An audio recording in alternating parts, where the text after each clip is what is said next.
Yo guys, welcome back to the channel. Today, you see, we have the Platinum Trophy, and today is my Platinum review of Kai no Kiseki. Obviously, this is coming out a little bit late, guys. I am recording this maybe 2 weeks after I initially Platinum the game, and that was to give myself some time to think, to see other people's opinions, to read a little bit more about what kind of happened and conspired in the game, just to put the pieces together, and to wait for the interview that Kondo did after the game. So we're gonna break this review down into two sections: gameplay and story. But to not hold you guys like what I think about the game, I'm just gonna come out and say it. I think this is slightly better than Kuro 2, simply because the story actually moves forward in this game in a sort of way. We'll get to that in the story part. But ultimately, that really doesn't push me forward any more than that. The story felt is going to be an absolute mindfuck, by the way. Should have been a slam dunk for this, seeing as all the promotional art stuff, all that's gone out, should have been a slam dunk. To be mired by the story itself. The gameplay also, because of the newest additions to the game, have absolutely tore this game apart. It is absolutely a nightmare to play this. If you guys have seen my Roadmap to Platinum guide, I talk about how bad Nightmare is because of the final boss. But we're going to get into the details of why the gameplay is like that and why it's bad, not only for the final boss, but for the entirety of the game. So, the story part, we'll go over that because I think that's going to be a very, very long discussion. So let's go with the gameplay. Other than, it's getting a little bit tiring to do the same formulaic thing every single time, where it's do your quest, do your cleanup, do your engagement stuff. Then you move on to the next main part of the game. Then it's like the revolution. Oh, this is happening, and that's the end of the chapter. And you move on to the next one. The gameplay is getting tiring, and it's extremely noticeable in this game simply because the game is split up into three different sections. It's the Rean section, the Kevin section, and the Vans section. For the most part of the game, Vans is the most important. Rean, honestly, I'm gonna be quite real with you guys here. You really don't need Rean's part or Kevin's part at all. The only major thing that happens is when Rean, at the very end of his story, we'll get to this end story, is that part is actually very important. You could literally say fuck all to Kevin's part. Kevin's part has absolutely there's absolutely no reason to have that in this game. You could have literally reduced how many characters are in this game by simply having them be part of Van's party as a guest slot character for like a chapter or something. Or if you wanted to do like maybe a side part or like an in-between chapter where it explains where Rean or guys are doing something else over there, instead of having that as like a main component to the game, I could see that. But they really, really, really didn't need to be three split paths. It really didn't. My biggest issue with, Trails Reverie Corridor and Kuro 2 was the fact that there's so many characters in the game that you sort of dissociate with them. You just choose who you care about the most and play with them, even on everyone else's routes. The story becomes too grand of a scale for them to reel it back into realism. We'll get there once again. We're going to get to that real soon once we get to the story part, but being segmented so much really breaks the game apart to become really unenjoyable. When the perfect shining example of this is Kuro 1. Kuro 1 I still hold as the highest of standards for the Trails of series. It is really, really good. You only need a couple characters to tell a focused story. That's why Kuro 1 works. That's why CS3 works. That's why Crossbell works. It's not about how many characters that you can fit in as cameo appearances or all of this. It's about a set of characters going through the story. And that's what separates Kuro 1 from Kai right now. The story feels so unfocused, and you can tell by the gameplay. There's literally a full chapter in Kevin's path that's 2 fights.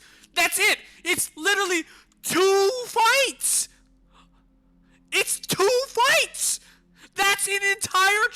here, and I'm just like shaking because of how angry I am. There was no need for even those two fights. Okay, let's reel it back. Let's get to actual gameplay and the additions to this game, and why I think they're very much not fully there. So let's talk about the on-field adjustments, which is the new awakening system and the new time stops addition. Time stop, very, very powerful. No complaints there.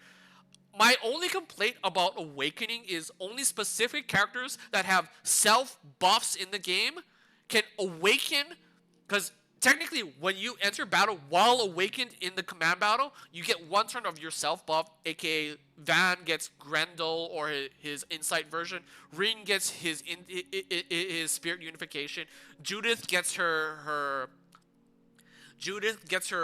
costume, the stigma guys, all three of them get their stigmas. And awakening is really, really powerful. Even though it uses all four of your S boost on the field, even though it drains slowly, it is really powerful. But honestly, it makes it so that you only really want to play as a character with an awakening on the field, because awakening really does make a difference on the field. Because awakening gives you extra damage, just like time stop. You pretty much recover anything that you hit, so you can just face tank and just never non-stop attack. It is really, really powerful, and I wish all characters got awakening, but only specific characters got awakening. So that kind of moves us into the next topic about nerfs before we get into command battle. This game has a lot of nerfs. Obviously, the crafts in this game can be upgraded because of the bullshit upgrade tree. I really hate that as well too.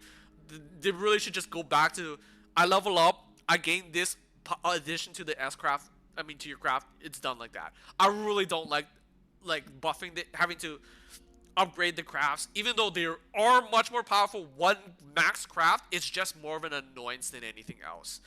But the amount of nerfs to this game is unreal.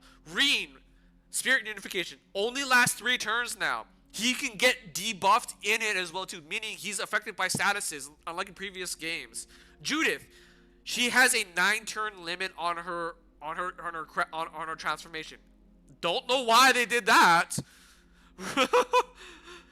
S-crafts, even though they cost 1 S boost in this game, S boost meter is one of the most important things in this game.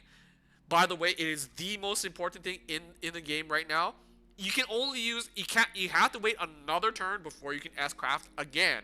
They're limiting how much you S-craft in the game. And there are a multitude of more nerfs that I would like to talk about, but this video would be endless. That I just like, why?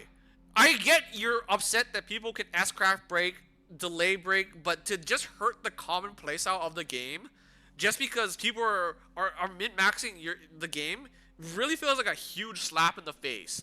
Because you feel it quite a bit in this game, and it feels like the only real end game viable strat is pretty much turtling with Brave Orders, which we'll get into now. Brave Orders are returning in this game, and I really, as much as people like them, I really just feel like you don't need them in this game. Because once again, because now that it's tied to the S boost meter, that S boost meter is the most important thing in combat than anything else in the game currently. Because S boost ties to S crafting, your Brave Orders, and Zocs, which is all very, very important. Along with, if you want to use your drive as well too for your master cores, you need to use S boost as well too. But once again, you only need to use one in this game to max out your drive in order to use S-craft breaking. That was a buff to it, but it was also a nerf to it because of the time limit you can use it on. Brave Orders are, don't get me wrong, they're very powerful in this game. Literally, like, extreme delay, like by 90%, you take less delay. You do like 1.5 extra damage. You get 80% damage reduction from Rene's one. It is absolutely really, really powerful. The best addition, to say for Brave Orders, unlike in in CS4 and Reverie, where an enemy were to Brave Order you could do nothing about that Brave Order. In this game, you can override your opponent's Brave Order by paying the 1+ +1 to whatever Brave Order you're doing, and it overrides their Brave Order with your Brave Order. That is designed on purpose for a reason. Because as much as your Brave Orders are very powerful, your enemies are also very powerful. Literally, 300% damage reduction, 2.5 times damage, 3 times damage, 1.5 delay. Yes, the enemy's Brave Orders are very powerful in this game, and it is very much incentivized that you should override them ASAP. And now let's get into the last system, Zox, which is similar to CS2's overdrive, but it's not consecutive. It's you get one extra turn. Zox is very powerful. It allows you to pretty much line up what you need to do and gives you an extra move, since it's essentially, I move, I get to move again. Zox is very powerful. Very powerful indeed. You know what's more powerful with Zox? When your opponents get to use it at no issue.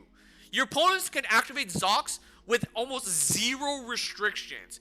It is shown why I hate Kevin's path is because of the very end, when you have to fight 4 very fast enemies that deal status conditions, that have delay in them, that are very annoying to kill because you can't burst them down, getting Zox. And they're not restricted to any of your restrictions. They can pretty much S-Craft Break, Brave Order, and Zox is whatever they want without any restriction. It is absolutely a hellscape for Kevin's path because you only get Kevin, Rufus, Nadia, and Swin.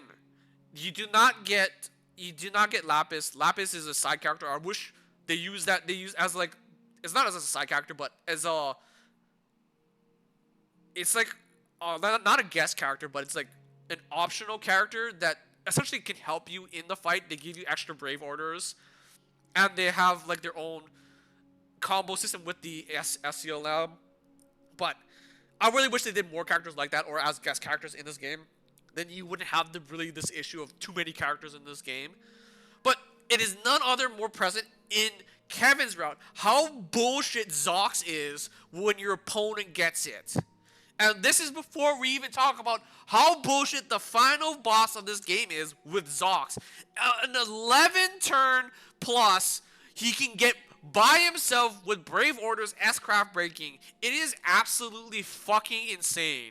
I really think they need to tone down how well your opponents can use the Brave Orders and Zox. They really need to turn that down. I was at the point where I have 6 turns in a row, and the final boss would S-Craft break me twice before those 6 turns even can conclude on my side. I'm like, motherfucker, I'm moving! You S-Craft break me twice during that! Yeah, it is insane, the enemy AI in this game on Nightmare. It is, like, I understand difficulty, but when you start nerfing everything that we have, give some bullshit systems into this game, yeah, it's really, really annoying to play it. And that's why I said the gameplay is probably worse in this game. And I really hate saying that because I actually love playing I really like playing this game. All right, guys, we're literally almost at 15 minutes in this review. We just got through the battle section. So now you're thinking, okay, so what about the story section of the game? Why do you think it's slightly bad? All right, here we're gonna have to explain. I'm gonna have to explain the story to you guys, but let's first go with Kondo's words himself. He's recently done an interview and says the game, the franchise itself, is roughly 90% done. By the way, it was 90% done before we got to the Calvard Republic, so we made 0% progress. But to his credit, the ending of this game, maybe we did get 0 progress for what happened. Maybe we were no progress at all. We're going backwards. Hint, hint, spoilers right there. But before we get into that, Kondo has said that this franchise, the Calvard Republic, would be 1 game. Kuro 1 goes by. Oh, it's going to be 2 games, possibly a trilogy. Okay. 2nd game comes by. Oh yeah, we're definitely going to get a 3rd game. 3rd game comes by. I have no idea how many more games that are going to be in this franchise. Next year, there could be Kuro 2, I mean, not Kuro 2, Kai 2, Kuro 3, something else completely. But what we do know because of this, there's going to be another game to this Calvard Republic because of the ending.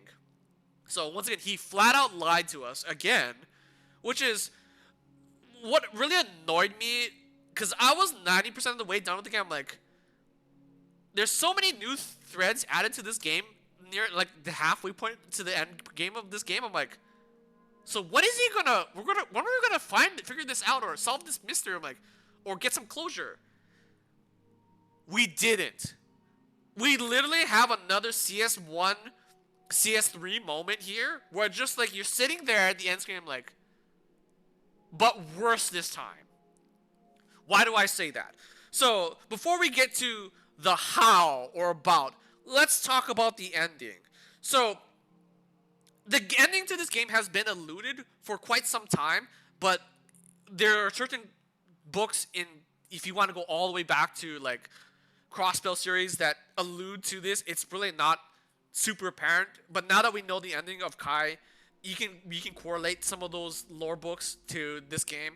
But the biggest one was from CS4 and Reverie, when the Grandmaster says the eternal reoccurrence plan for the Calvard Republic. So at the time, you know, I can forgive people for not, and myself for not fully understanding, like, huh, what a cool sounding plan. I wonder what that could be. I could forgive people for that. But there were some subtle hints as to what that could mean. In Sky, correct me if I'm wrong, it is the Septarian of Mirage. In Crossbell, it is the Septarian of Space. Mirage, I believe, just disappears. Space completely disappears. They erase their existence. In the CS franchise, it is the Septarian of Fire and Earth, which is Steel. We'll get back there shortly, but that's important. Steel. So there are 3 left that we don't know, and we have to associate with this arc. It's either water, wind, or time. So water is obviously the Septarian, could actually be connecting all the games for all we knew, like Nayuta, like all the Yid series. Who knows? Because water is in this world infinite, vast, and depth, so we don't know. But with the name Eternal Reoccurrence, it pretty much begs, and because of Kuro 2 with all the time shenanigans, we get the Septarian of Time. And do you guys want to know what the Eternal Reoccurrence plan is? The Septarian of Time resets the time of the game. And it is shown in this game that we are on timeline, I believe, 1999. The previous one was 1998. And what the church is looking for or trying to ban with the artifacts is artifacts are weapons or things from previous timelines. Makes sense why they want to ban it, because they know about the Grand Reset. There are things, the artifacts are from previous resets, and there are also people from previous resets. Lizette is from a previous reset. Novartis, the Anguis, is from a previous reset, and he was now confirmed a disciple of Professor Epstein. And that name will be also important, Professor Epstein. So, the Grand Reset, when the Time Septarian launches it, it turns back time to 0. The year 0. So, essentially, yes. So, the Septarian will only reset time once humanity is able to reach space. And this is key. The reason why the Septarian time is in space is because once it's trying to protect us from the things outside of space. Stay with me here. Outside of space is the other. The other is where Nina comes from. Stuff like McBurn comes from. It is where the demons reside, is past space. So the Septarian of Time is trying to protect us and resetting our clock back to 0 because it wants to protect us when we can go into space and go past him to go to the other. He wants to protect us from that. So you guys see all the promotions about oh, we're trying to go to space in this game. The whole plan of Agnes's father, the president of Calvard, is to destroy the Septarian of Time, so we don't go through this loop again. So, with that said, this game, essentially, the ending of this game is we get grand resetted. So you might be something, wait, so everything I've done from Sky, Crossbill, and CS is useless because we're resetting the clock back to 0? We'll get there very shortly, but the whole grand scheme of the whole thing, like I'm trying to be saying, is he might be right when he says 90% done because we got reset back to 0, but not entirely. So here's the caveat. We'll get to the whole point of the rest of the ending, but just so you know, the ending is we get reset. Our timeline gets reset. So let's go into the 3 paths of this game. Realistically speaking, as I said before, my hatred of Kevin's path is worthless. There is absolutely 0 reason to have him here. There is obviously some key points of like, oh, revolutions about Professor Hamilton. His whole thing was he was sent by the church to kill Professor Hamilton because they suspected Professor Hamilton of knowing certain things, specifically about the artifacts, and working against to do something with it, which they're not wrong here. But ultimately, that's my best summarization of Kevin's path. There was really no need to it. He could have just been a guest character. Let's go on to Rean's path now. Realistically, Rean's path is an absolute huge fucking letdown for everybody that was super excited about this. We did not get the conclusion or the fight we wanted between Rean and Shizuna. I'm just going to spoil that right now. They have like a minor fight, but it's not what you guys wanted. It's not what anybody wanted. There is a reunion with him in his final act with Yen Fai.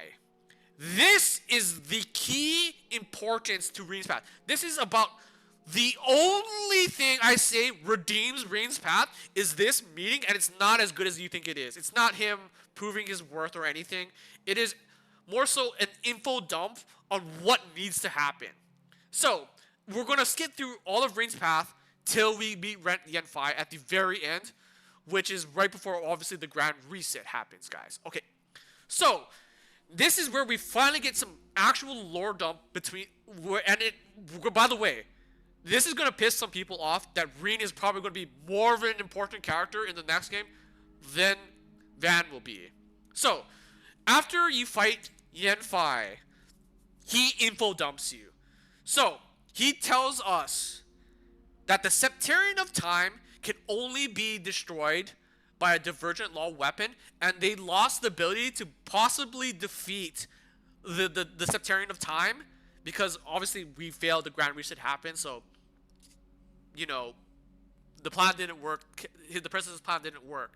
So he tells Rean, we need the Septarian of Steel to beat the Septarian of Time.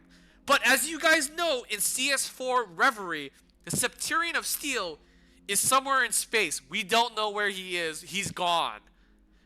Vanished from this plane. Because, yes, that's what happened in the canonical ending. Obviously, if it was, even if we did the bad ending, it's still in space up there with Rean as the piloter, as you can see with Reverie when we know, you know, Gila Zoestein, all that kind of stuff. But for the sake of this, the Septarian of Steel is gone. We need it to beat the Septarian of Time. And Rean needs his own divergent sword in order to beat the Septarian of Time. We don't know what this means, if it's his katana or possibly a weapon like the Divine Knights. That's why it's a little bit skeptical, but like, does he mean the Divine Knights or like something with Rean? So that's the key point. The next key point he says is he raised Shizuna to essentially train Rean. He needed someone younger. He needed to essentially instill Rean with a rival so he can become strong enough to beat the Septarian of Time. So he wants Rean and Shizuna to have a proper one-on-one match. So obviously we don't get that in this game. It's probably going to be in the next game. But once again, that's a key point here is he believes in Rean that much that he needs to do that. And he had to essentially raise Shizuna in order to get Rean to a higher level than he is right now currently. So those were the major info dumps that Yen Fai gave. And questionably, a lot of you might be asking, how the fuck does Yen Fai know we need the Septarian of Steel to beat the Septarian of Time? Who told him that? How does he know that? Well, there are two leading theories currently as to why he knows that. The first leading theory is the Septarian. We have not seen the Septarian of Time's companion, which is like Zect or whatever. We've known that they're always there, ever present, and he could possibly be the Septarian of Time's companion, as the card of time is an old man. That old man could be Yen Fai. Who knows? It really could be him. But then you might be saying, but doesn't the companion typically protect the Septarian, or is programmed to do that? And isn't this going against the Septarian of Time? Yeah, I could agree with that. That's probably like the biggest argument against it. There could also be arguments saying, because he's been alive for so long, he's seen the impact of what happens with the Grand Reset, and he wants to be done with it and pretty much end the Septarian of Time. Fine. That to me, that's also another logical argument. But the other one, which is also another interesting one, is Yen Fai is actually an Anguist of Ouroboros, because the Grandmaster knows about the Grand Reset, and she's prepared for the Grand Reset. So that could mean if he was an Anguist, he would know about it and the ways to beat it and release the Septarian of Time from its duty to protect the planet. That's also a very highly known one, because I believe there is, out of the 7 remaining Anguists, I don't think he's the newest one, because if he were to know all this already, I think he would have to be a previous Anguist. I believe it's Anguist number 5. You're gonna have to correct me on this. I believe it's Anguist number 5 is supposed to be an old man. Voiced by an old man.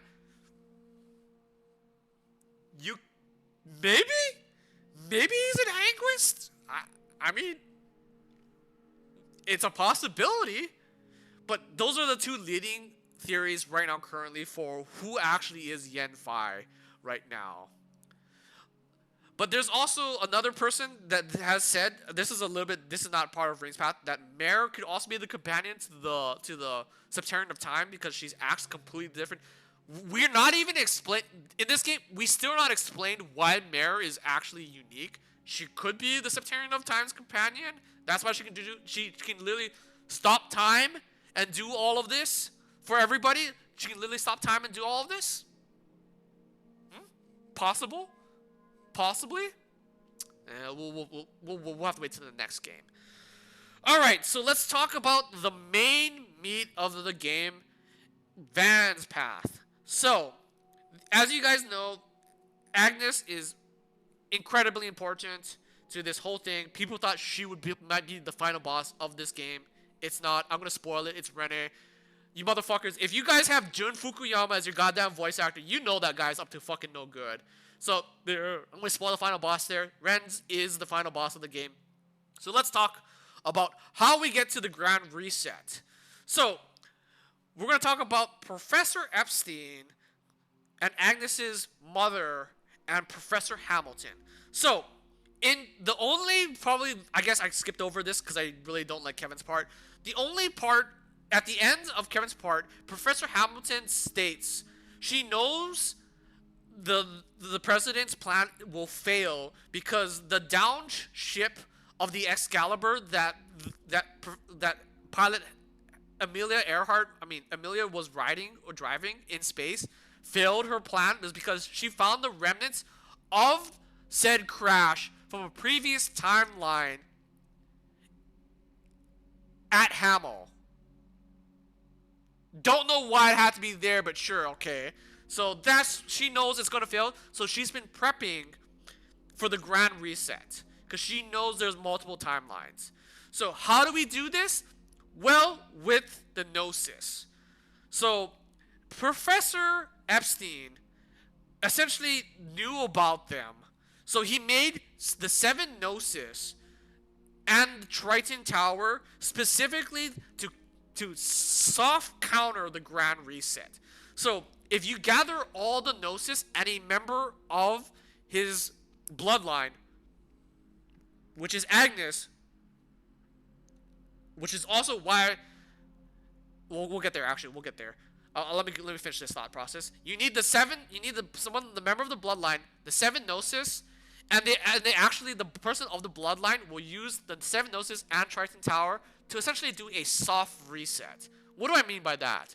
They can essentially save some data of the current timeline into the next timeline. They essentially use the Gnosis to hack into the Septarian of time, and essentially, at the end of this game, Agnes uses the Gnosis to soft reset us.